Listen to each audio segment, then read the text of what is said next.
থাকুক। আর যারা বলবে যে প্রবাস থেকে জুলাই বিপ্লবের নেতৃত্ব যিনি দিয়েছেন তার মাধ্যমে ভবিষ্যৎ বাংলাদেশ প্রতিষ্ঠিত হবে, ভবিষ্যৎ বাংলাদেশ চলবে, তারা বাংলাদেশেরও বন্ধু না, ইসলামী কোরআনের কোনো বন্ধু হতে পারে না।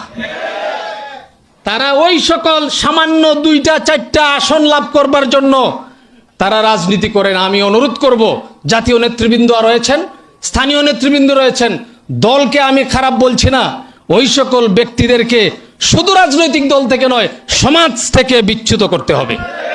আল্লাহ পাক রব্বুল আলামিন আজকের আয়োজনকে কবুল করুন এবং আমাদের সবাইকে সীসা ডালা প্রাচীরের মতো সমস্ত ইসলামী রাজনৈতিক দলগুলোকে দাঁড়িয়ে যাওয়ার তৌফিক দান করুন।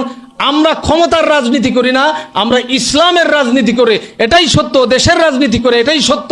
যদি এটাই সত্য হয়, সত্যকে আঁকড়ে ধারণ করে থাকবো, বিজয় ইনশাআল্লাহ আমাদের জন্য অপেক্ষা করছে। নাসরুম মিনাল্লাহি ওয়া ফাতহুন করিব।